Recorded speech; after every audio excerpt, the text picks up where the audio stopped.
요한계시록 12장 7절에서 12절까지 말씀 우리 한 목소리로 같이 봉독하겠습니다. 시작. 하늘에 전쟁이 있으니 미가엘과 그의 사자들이 용과 더불어 싸울세. 용과 그의 사자들도 싸우나 이기지 못하여 다시 하늘에서 그들이 있을 곳을 얻지 못한지라. 큰 용이 내쫓기니 옛뱀 곧 마귀라고도 하고 사탄이라고도 하며 온 천하를 꿰는 자라. 그가 땅으로 내쫓기니 그의 사자들도 그와 함께 내쫓기리니라. 내가 또 들으니 하늘에 큰 음성이 있어 이르되 이제 우리 하나님의 구원과 능력과 나라와 또 그의 그리스도의 권세가 나타났으니 우리 형제들을 참사던 자 곧 우리 하나님 앞에서 밤낮 참사던 자가 쫓겨났고 또 우리 형제들이 어린 양의 피와 자기들이 증언하는 말씀으로써 그를 이겼으니 그들은 죽기까지 자기들의 생명을 아끼지 아니하였도다. 그러므로 하늘과 그 가운데 거하는 자들은 즐거워하라. 그러나 땅 바다는 화 있을진저 이는 마귀가 자기 때가 얼마 남지 않은 줄을 알므로 크게 분내어 너희에게 내려갔음이라 하더라. 아멘. 우리는 요한계시록 12장이 때가 참에 여자에게서 예수 그리스도를 나게 하심으로 우리의 구원을 성취하시고 또 이것은 창세기 3장 15절에 여자의 후손이 뱀의 머리를 밟을 것이다 라고 하신 원시복음, 그러니까 아담이 그 인류가 타락한 이후에 그 타락을 하자마자 그 구원을 약속하신 그 원시복음의 성취를 우리에게 보여주고 있다는 것을 상고했습니다.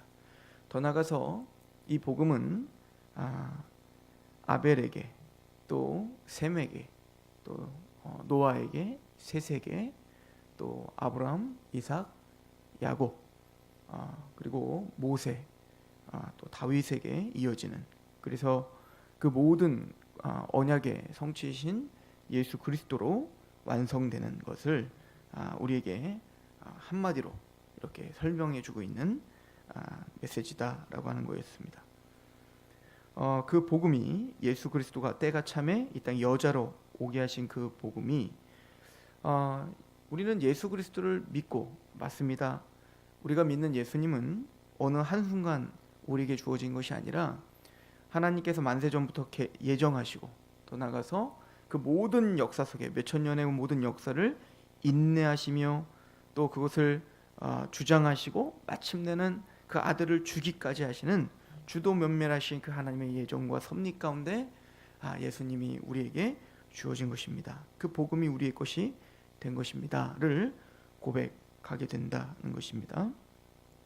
근데 예수님이 이 십자가에 죽으셔서 우리가 죄 사함 받았습니다 라고 하는 그 복음의 내용은 그렇게 단편적인 것이 아니다는 것이죠. 물론 우리의 경험 속에서는 그 예수 그리스도를 믿음으로 내가 구원받았습니다 라는 고백으로 드러나죠. 그리고 로마서 1장에도 사도 바울이 복음을 전하면서 내가 전한 복음은 이미 선지자들을 통해서 받아 말한 것이다 라고 이야기를 해요. 즉 사도 바울은 내가 전한 복음은 구약서부터 우리가 믿었던 바로 그 복음이다 라고 이야기를 하고 있는 거예요. 그래서 이것을 갈라디아서 3장에 아브라함에게도 하나님이 복음을 주셨는데 그 복음은 너로 인하여 모든 민족이 복을 얻겠다 라고 하신 그 복음이 바로 그 씨, 그 자손이 바로 예수 그리스도다 라고 선언하신 거죠.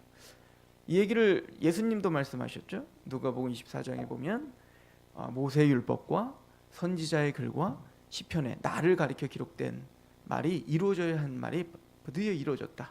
바로 예수님 십자가에 죽으시고 부활하시고 또 땅끝까지 이르러 회개하는 그 회개를 촉구하는 이 복음이 전파되는 것, 이것이 바로 구약 전체가 가르쳐서 이야기한 거다. 그래서 구약이 이야기하는 바로 복음, 그 복음이 성취된 것이 예수 그리스도고 우리는 그 예수로 말미암아 속죄함을 받았고 의롭다함을 받았으며 우리는 구원의 확신을 갖는다. 이것이 우리가 경험하고 있는 또 우리가 감격하고 있는 복음인 거예요. 그런데 그 십자가의 그 사건은 사실 십자가는 두 가지 사건이 함께 일어나는 겁니다. 하나는 지금 말한 구원, 구속의 사건입니다. 그죠? 그리고 또 한 사건은 우리가 사실은 간과하기 쉬운 거는 예수님이 십자가의 죽으심으로 사단의 권세가 결박당했다는 겁니다. 사단의 권세가 그 머리가 우리가 이미 창세기 3장 15절에 있는 말씀을 인용한 것처럼 그 뱀의 머리가 밟혔다라고 하는 것이죠. 그래서 7절부터 12절까지의 말씀은 한 다른 국면, 그 십자가의 구속의 다른 국면을 우리에게 보여주고 있는 거예요. 1절부터 6절까지는 구약 전체를 통해서 그 십자가가 어떻게 성취됐는지를 보여줬다면 7절부터 12절까지는 그 하나님의 성취이신 그 말씀이셨던 그 예수가 육신을 입고 이 땅에 오신 것, 그래서 예수님이 십자가에 죽고 부활하신 그 사건이 실제적인 어떤 사건이었는가를 보여주는 거예요. 이것은 우리가 눈으로 볼 수 있는 사건이 아니죠. 그래서 하나님은 그 십자가의 사건을 이제는 사도 요한의 그 눈을 하늘로 올려서 그 십자가 때 어떤 일이 이루어졌는지를 보여주는 겁니다. 뭐냐면 큰 전쟁이 있었다는 것이죠. 싸움이 있었다는 것이죠. 우리는 예수님이 맞아 나무에 달린 자마다 저주를 받을지어다, 맞아 내가 받을 모든 저주를 예수님이 나를 대신하여 나무에 달리심으로 저주를 받으신 거지, 그러므로 나는 예수님의 화목제물 되심을 믿음으로 난 구속받았지를 봤지만, 또 한편에서는 예수님의 십자가는 이 천상에서는 큰 전쟁이 있었고 그 전쟁에서 승리하여 예수 그리스도로 말미암아 사단의 권세가 밟혔다라고 하는 것을 이야기하는 것이죠. 사실은 이 이야기를 예수님도 복음서에서 이야기를 하셨죠. 예수님이 이제 사탄의 권세를 이제 꺾고 이제는 사단들을 내쫓는 장면들, 귀신을 내쫓는 장면들을 보여주시면서 이제 많은 이제 그 유대 바리새인들이 와서 말을 하죠. 당신은 사탄이 사탄을 내쫓는 거다, 마귀가 마귀를 내쫓는 거다, 이렇게 비아냥거렸을 때 예수님께서 하셨던 말씀은, 내가 만약에 성령의 능력으로 사단의 권세를 밟은 거라면, 내가 사탄을 내쫓은 거라면 이미 하나님의 나라는 임했느니라. 그리고 그 하나님의 나라는 이미 임했다라고 선언하신 거예요. 그러니까 하나님의 권세가 이미 임해서 사단의 나라는 이미 결박당했다는 거예요. 그리고 이걸 뭐라고 표현하시냐면 강한 자를 결박하고야 그 세간을 강탈하지 않겠냐라고 이야기하잖아요. 그러니까 예수님의 십자가, 예수님이 이 땅에 육체를 입고 오신 것부터 시작하여 하나님의 나라가 이미 임한 것입니다. 그 하나님의 나라가 임했다는 것은 하나님의 권세, 하나님의 왕권이 이 땅에 임했고, 그 하나님의 나라가 임했다라고 하는 사람들은 안 보이잖아요. 그 임한 것을 증명해내고 있는, 또 가시적으로 보여주는 사건이 뭐냐면 예수님께서 마귀를 내쫓는 것을 통해서, 그 축사를 통해서 하나님의 나라가 어떻게 권세 있게 이 땅에 임했는지를 보여주는 사건이었던 거예요. 눈으로 보여주는 사건이죠. 그리고는 제자들에게 뭘 약속했냐면, 네가 너에게 뱀과 전갈을 밟을 수 있는 권세를 주마라고 했다고요.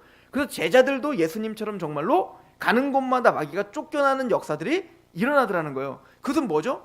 예수 그리스도로 말미암아 사단의 권세가 결박당하고 이미 부서졌을 뿐만 아니라 예수 그리스도를 믿고 있는 너희들도 그렇게 사단의 권세를 결박하고 그들을 내쫓을 수 있는 힘이 너에게 있다는 것입니다. 그것은 왜 너에게 있는가? 너에게 능력과 실력이 있어서가 아니라 예수님의 십자가로 이미 승리한 그 승리는 그리스도 안에 있는 너희에게도 바로 그 능력에 흘러넘치게 된다. 너희가 예수님 안에 있다는 것을 확인하는 거예요. 이것을 뭐라고 표현하냐면, 예수님이 70문도를 파송하는 장면이 나와요. 둘둘씩 짝져서. 이게 굉장히 중요한 얘기인 거예요. 예수님께서 70문도를 둘둘씩 두 명씩 짝져서 보내서 뭘 하게 하냐면, 너희는 내 이름으로 가서 귀신을 내쫓고 병든 자를 고치고 그리고 그 얽매인 자들을 자유케 하라는 겁니다. 그러니까 그 둘둘 짝져진 그 70문도가 정말로 예수 그리스도의 이름으로 갔더니 그런 역사들이 일어나는 거예요. 그래서 예수님께 와서, 주님 정말입니다, 주님의 이름으로 그렇게 귀신이 쫓겨나고 병든 자가 일어나는 놀라운 역사가 일어나던데요. 그랬더니 예수님께서 너무 기뻐하시죠. 맞다, 너희가 사역할 때 하늘에서 사탄이 떨어지는 걸 내가 보았다. 내가 너희에게 뱀과 전갈을 밟을 수 있는 권세를 주마 라고 표현하고 있는 거예요. 그런데 너희들은 그것으로 기뻐하지 말고 너희의 이름이 하늘에 기록된 것으로 기뻐하라. 이렇게 말씀을 하시죠. 즉 무슨 얘기죠? 너희에게 실력과 너희에게 능력이 있는 게 아니라 그것은 너희가 하늘에 속한 자라고 하는 증거인 것이다. 너희는 하나님께 속했다, 나로 말미암아 그리스도 안에 있다라는 것의 증거고, 너희는 나의 백성이고 너희는 하나님의 자녀된 확증인 것이지, 너희에게 뭔가 힘이 있고 나는 뭔가 특별하다라는 것을 자랑하지 마라. 오직 너희의 자랑은 너희의 이름이 하늘에 속한 것, 구원받은 것, 하나님의 자녀된 것, 그것으로 기뻐하면 된다 라고 이야기를 하고 있었던 거죠. 사실은 이 이야기가 계시록 11장 12장에 이야기하고 있는 거예요. 그래서 11장에 앞에 뭐가 나온 거예요? 투중이 나왔던 겁니다. 투중이. 즉 둘둘이 짝져서 보냈던 것처럼 바로 교회가, 우리가 바로 그렇게 예수님에게 권세를 받아 예수님의 이름으로 그 복음을 위해서 보냄을 받은 자라는 거예요. 누가? 우리가, 하나님의 교회가 말입니다. 그리고는 예수님께서는 뱀과 정갈을 밟을 수 있는 권세를 교회에게 준 것처럼 이 두 증인에게도 어떻게 했죠? 권세를 주셨죠. 그래서 성령님의 능력으로 사역할 수 있는 권세가 있었음을 11장에 이야기하고 있었어요. 그리고 그 권세로 나아갔을 때 제자들은 핍박과 고난을 당했는데, 그래서 11장에도 그 두 증인이 가는 곳에 예수님의 십자가의 고난의 길을 걷더라라고 하는 것이죠. 그러나 그 길 가운데 예수님은 승리하게 하신다는 겁니다. 어떻게? 그 얘기를 하고 있는 거죠. 우리 계시록 12장 다시 7절로 보시면, 하늘에 전쟁이 있으니 미가엘과 그의 사자들이 용과 더불어 싸울세. 용과 그의 사자들도 싸우나 이기지 못하여 다시 하늘에서 그들이 있을 곳을 얻지 못한지라. 더 이상 이제 사탄은 공중 권세를 잡을 수 없어요. 이제는 사탄은 하나님에 의해서 결박당했습니다. 예수 그리스도의 십자가로 그 머리가 이미 밟혔다라고 이야기하는 겁니다. 그리고는 9절에 큰 용이 내쫓기니, 이 용은 누구래요? 옛뱀 곧 마귀라고도 하고. 왜 옛뱀이라는 말을 썼을까요? 바로 이것이 창세기 3장 15절의 성취다라고 하는 겁니다. 즉 옛뱀이라는 건 인류가 시작됐을 때 그 아담을 타락하게 했던 그 뱀을 말하는 거예요. 즉 그 사탄을 가리키는 겁니다. 그 사탄을 용이라고도 하고 옛뱀이라고도 하더라. 그러니까 이 성경 계시록에 나오는 그 용은 바로 누굽니까? 아담, 인류를 타락시켰던, 우리를 하나님과의 관계를 끊어버리게 했던 바로 그 사탄을 가리켜 이야기한다라고 하는 것입니다. 옛뱀 곧 마귀라고도 하고 사탄이라고도 하며, 그들은 누굽니까? 온 천하를 꿰는 자인 거예요. 온 천하를, 고린도후서 4장 4절에 이 세상 신이 믿지 아니하는 자들의 마음을 혼미하게 하여 그리스도의 영광의 복음의 광채를 비치지 못하게 함이리라. 그러니까 이 세상의 모든 사람들의 마음을 혼미하게 하고 꿰어서 하나님을 보지 못하게 하는 그 사단의 권세, 그가 땅으로 내쫓기니 그의 사자들도 그와 함께 내쫓겼다. 첫 번째, 결박당하여 끝장났다. 그들은 하늘 권세를 이제 어떻게 했다? 이제는 하나님 앞에 반납할 수밖에 없어요. 그리고 내쫓겼다, 끝장났다. 우리 안에서, 우리를 본다면 예수 그리스도가 개인적으로 우리 안에 하나님 나라가 임하면 우리를 지배하고 있던 그 죄와 사단의 권세가 부서지고 그들은 우리에게서 내쫓길 수밖에 없다라고 하는 것이죠. 10절, 내가 또 들으니 하늘에 큰 음성이 있어 이르되 이제 우리 하나님의 구원과 능력과 나라와 또 그의 그리스도의 권세가 나타났으니 우리 형제들을 참수하던 자, 곧 우리 하나님 앞에서 밤낮 참수하던 자가 쫓겨났고. 이 사탄은 어떤 역할을 하냐면 우리를 유혹했습니다. 우리를 유혹해서 하나님을 모르게 하고 하나님의 말씀, 그러니까 사탄이 그 뱀의 모양으로 와서 아담과 하와를 유혹할 때 보면 하나님의 말씀을 오해하게 하죠. 또 하나님을 오해하게 한다고요. 하나님은 너의 행복을 빼앗아 가시는 분이야. 하나님 말씀대로 살면 너는 행복할 수 없어. 네가 하나님처럼 될 수 있는 것을 하나님은 싫어해 라고 하나님의 말씀을 희석시켜 이 세상의 어떤 기쁨과 쾌락을 더 크게 부각시켜 죄를 짓게 하는 자가 사탄이에요. 우리에게도 동일하게 역사하죠. 하나님의 말씀보다는 내 재미, 내 지금 환경, 지금 내가 필요한 것, 그것에만 집중하게 하여 하나님의 말씀을 떠나게 하고 넘어지게 하고 죄를 짓게 해요. 근데 재밌는 건 이놈들이 그렇게 죄를 짓게 하고는 그 죄를 지은 걸 가지고 또 하나님께 참소해요. 봤죠 얘네? 이렇게 죄인입니다. 이렇게 하나님을 떠난 자들입니다. 지옥 가기 합당한 자입니다라고 그걸 꼭 참소하는 자예요. 이게 욥기에 보면 그대로 나오죠. 사탄이 어떻게 합니까? 하나님과 욥을 이간질시키죠. 하나님이 축복하니까 그 욥이 하나님께 경배하는 거지, 하나님 그거 다 뺏어가 보세요. 절대 욥은 하나님 경배하지 않을 겁니다. 즉 그 아담을 유혹할 때와 또 하나님 앞에서 이 사탄의 그 태도를 보십시오. 비교해 보인다면 사탄은 하나님과 인간들 사이에 서서 인간들에게는 하나님을 오해하게 만들죠. 하나님은 너의 행복을 빼앗아가 네가 하나님 말씀대로 사는 것은 고리타분하고 재미없어. 너는 인생이 실패자라고 불림받을 거야. 이렇게 우리에게 속이는 것 같고, 하나님께 대해서는 뭐라죠? 하나님 괜히 아담과 하와가 또 욥이 이 인류가 괜히 하나님을 경배하는 줄 아세요? 하나님 다 이런 거 주니까 그렇지, 이거 다 박탈해 보십시오. 그럼 얘네들은 하나님 떠나게 될 겁니다. 그러니까 하나님께 대하여 사람에 대하여 계속 뭔가 참소하고 뭔가 유혹하고 넘어지게 하고 이간을 시키는 것이 사탄인 거예요. 그럼 그렇게 죄를 지으면 그걸 가지고 와서 하나님께 보세요, 얘는 이렇게 죄인이잖아요 라고 이야기하는 것이죠. 이게 바로 사탄이 하는 역할인 거다 라고 이야기하죠.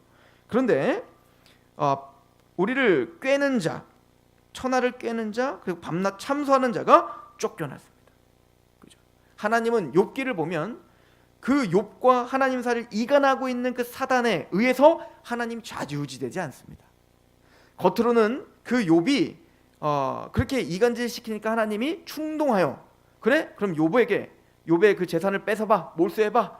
그 욥의 목숨은 걷어가지 말고 머리끝부터 발끝까지, 그래 네가 병이 나게 해봐, 고통을 줘봐 라고 충동질을 당하는 것 같지만, 결론적으로는 하나님은 그 욥의 간악함을, 악함을 사용하여 마침내 욥의 진정한 회개를 끌어내는 도구로 사용했을 뿐이지, 하나님은 욥을 버린 적이 없고 하나님은 욥을 내치신 적이 없었음을 욥기를 통해서 우리에게 보여주고 있죠. 마찬가지로 그 옛 뱀은 그렇게 간악하게 그렇게 하나님과 인간을 이간시키지만 마침내 예수 그리스도의 십자가로 그들의 머리를 밟으시더라. 그리고 그들을 내쫓으시더라. 그리고 하나님의 백성들을 구원해 주시더라 라고 하는 것을 이야기하는 겁니다. 그리고는 이렇게 이야기하죠. 11절, 또 우리 형제들이 어린 양의 피와 자기들이 증언하는 말씀으로써 그들을 이겼으니 그들은 죽기까지 자기들의 생명을 아끼지 아니하였도다. 그 70문도랑 똑같지 않아요? 그 70문도에게 예수님께서 맞아, 너에게 뱀과 장거를 밟을 수 있는 권세를 줄게. 그런데 그것으로 기뻐하지 말고 너의 이름이 하늘에 기록된 것으로 기뻐해. 무슨 얘기죠? 내가 너희에게 승리할 수 있는 권세를 줄게. 너는 승리자야. 너는 이길 수 있어. 근데 그것은 너의 힘이 아니야. 어린 양의 피와 자기들이 증언하는 말씀으로 승리하는 거란다. 즉 이것은 하나님의 교회가 이 땅에서 엎드러지고 넘어지고 쓰러지고 실수하지만 예수 그리스도로 말미암아 구원받은 하나님의 교회는 승리한다라고 하는 겁니다. 우리 개인적으로 본다면 우리는 그렇게 연약한 것 같지만 또 쓰러지는 것 같지만 예수 그리스도 안에 있는 우리는 승리자다. 이미 우리가 이긴 자다. 그래서 요한계시록 2장 3장에 7교회가 있는데 이기는 자에게 생명의 관을 줄 거고, 이기는 자에게는 신도를 줄 거고, 이긴 자에게는 성전의 기둥처럼 하게 할 것이고, 이기는 자에게는 면류관을 줄 거고, 이런 식으로 계속 이기는 자, 이겨라 말해요. 근데 결론은 뭐라고 말하죠? 내가 이기게 해줄게 인 겁니다. 그리고 무엇으로 이깁니까? 우리의 지혜, 우리의 능력, 우리 힘이 아니에요. 예수 그리스도의 피와 자기들이 증언하는 말씀, 즉 복음으로 이기는 겁니다. 우리가 싸우는 것은 혈과 육이 아니라 바로 영적인 싸움이라고 이야기하는데, 우리는 죄에 대해서 이겨야 되는 거예요. 우리는 세상을 이긴 자들입니다. 그럼 어떻게 우리가 이기죠? 예를 들어서 우리가 이기적인 그 욕망, 그 죄와 그 사단의 권세에서 이미 우리 이긴 자라는 거예요. 근데 여전히 우리는 이기적이잖아요. 여전히 죄 가운데 하나님 앞에 그렇게 죄송스럽게 허덕이며 사는 사람들이잖아요. 우리가 어떻게 죄를 이길 수 있죠? 그래, 오늘부터 결단해야지. 내가 죄를 한번 이겨봐야지. 그때는 되는 것 같지만 우리가 그렇게 하면 할수록 우리는 아무런 힘이 없다는 걸 고백할 수밖에 없게 될 겁니다. 그럼 우리가 어떻게 이길 수 있는가? 그리스도의 피와 그가 증언하는 말씀, 복음으로 이긴다는 거예요. 무슨 얘기죠? 하나님의 사랑을 알아야 이길 수 있다는 겁니다. 우리가 어떻게 내 이기적인 욕망을 꺾고 나에게 지금 린치를 가하고 나를 조롱하고 있는 그 원수를 사랑할 수 있죠? 우리를 사랑할 힘이 하나도 없다는 얘기인 거예요. 근데 어떻게 내 몸을 복종시켜 그들을 사랑할 수 있게 이기게 해야 되냐고요. 성경은 간단히 말합니다. 큰 것을 탕감받은 자가 작은 것을 탕감하는 게 마땅하다. 즉 그 십자가의 은혜와 그 은총과 우리가 어떻게 용서받았는지를 100개, 1000개를 알아야 우리는 하나를 용서할 수 있는 힘이 생긴다고요. 그러니까 성경은 그렇게 말하는 겁니다. 내가 너를 이기게 하지 마. 어떻게? 복음에 충만히 거하라 라고 하는 거예요. 복음이라는 것은 우리가 구원받았을 때뿐만 아니라 우리 모든 삶을 승리하는 그 힘이 복음이라는 거죠. 야구 선수들이, 특히 투수들이 꼭 슬럼프에 꼭 빠진다는 거예요. 아무리 강속구를 던지고 변화구를 던지고 세계적인 선수들일지도 한 번쯤은 꼭 한 번 감당할 수 없는 침체가 꼭 한 번씩 있다는 겁니다. 그럴 때 그 야구 선수들은 그 슬럼프를 이길 수 있는 아주 정석이 하나 있다는 거예요. 뭐죠? 기본으로 돌아가는 겁니다. 내가 지금까지 던졌던 강속구, 변화구, 그 모든 기술들 다 내려놓고 처음으로 돌아가는 겁니다. 마찬가지로 우리가 신앙도 아무리 성장하고 아무리 힘이 써 보여도 다윗과 같이 한순간 그렇게 슬럼프에 빠질 수 있어요. 모든 것이 꼭 신앙이 없는 것처럼, 사대교회처럼, 죽어있는 교회처럼 그렇게 완전히 낙담할 수 있다는 겁니다. 그럴 때 그 모든 것을 이기고 승리할 수 있는 방법은 기본으로 돌아가는 거예요. 복음으로 가는 거예요. 내가 어떤 상태로 구원받았지, 내가 어떻게 하나님의 은혜 가운데 구원받은 것이지, 십자가의 은혜가 뭐지? 다윗이 밧세바와 간음을 저지르고 우리아를 쳐 죽이는 살인까지 저지르는 처참한 슬럼프에 빠졌을 때, 처참한 죄악 가운데 빠졌을 때, 또 그게 무슨 죄인지도 깨닫지 못하고 강팍하게 했을 때 나단이 책망합니다. 그리고 그 죄인 걸 깨달아 하나님 앞에 돌아가 하나님 앞에 시편을 고백하죠. 하나님, 정직한 영을 새롭게 하시고 성령을 멸하지 마시고 구원의 감격을 회복시켜 주시옵소서라고 말합니다. 하나님, 내가 구원의 감격, 내가 어떤 자리에서 이 자리에 왔는지, 내가 얼마나 자격 없는데 하나님 앞에 왕이 되었는지 내가 잊고 있었군요. 그 하나님의 은혜를 잊었을 때 거기서 문제가 생기기 시작하는 겁니다. 또 하나님의 성도들도 마찬가지입니다. 내가 너를 이긴 자로 만들어주마. 너는 이길 거다. 승리하라. 성경은 끊임없이 그렇게 우리에게 말합니다. 깨어있으라. 그런데 그것은 우리의 힘으로 되는 게 아니라 복음으로 돌아와라. 다시 복음으로 돌아와라. 그 십자가의 은혜가 무엇인지를 다시 상고하라. 그 어린 양의 피와 그를 증언하는 말씀이 너희를 이기게 했다라고 이야기하죠. 그래서 11절은 말합니다. 또 우리 형제들이 어린 양의 피와 자기들의 증언하는 말씀과 그들을 이겼으니 그들은 죽기까지 자기들의 생명을 아끼지 아니했다. 즉 그 복음의 감격이 있는 사람들 특징은 뭐죠? 그 생명을 아끼지 아니했다. 이것을 13만 4천에게 뭐라고 표현하고 있냐면 어린 양이 어디로 인도하든지 따라가더라. 그 십자가의 길을 묵묵히 걷더라. 그 사람들은 누굽니까? 그 어린 양의 피에 감격한 사람들인 거예요. 그런 12절은 이렇게 말합니다. 그러므로 하늘과 그 가운데 거하는 자들은 즐거워하라. 즉 우리가 누구요? 하늘과 그 가운데 거하는 자들, 즉 하늘의 생명책에 기록된 자들, 이 땅을 살고 있지만 하늘에 속한 자들, 그렇죠? 그래서 70문도 그 두 증인들에게 뭐라고 했죠? 너희가 하늘에 너의 이름이 기록된 것으로 기뻐하라. 그럼 그 반대 사람들은 누굽니까? 땅과 바다는 화 있을진저 이는 마귀가 자기의 때가 얼마 남지 않은 줄을 알므로 크게 분내어 너희에게 내려갔다라고 말하죠. 땅과 바다, 이게 이미 일곱 나팔에서 또 일곱 대접에서 하나님의 심판의 대상이 되는 곳. 또 우리가 11장에 이미 이야기했듯 우리 10장에서 이미 이야기했듯 그 큰 천사가 땅과 바다를 두 발을 딛고 하나님의 주권 가운데 이제 하나님이 그들을 심판할 것임을 선포한 그곳. 하늘을 바라보지 못하고 이 땅만 바라보고 있는 자들, 그들은 화 있을진저라고 이야기하고 있습니다.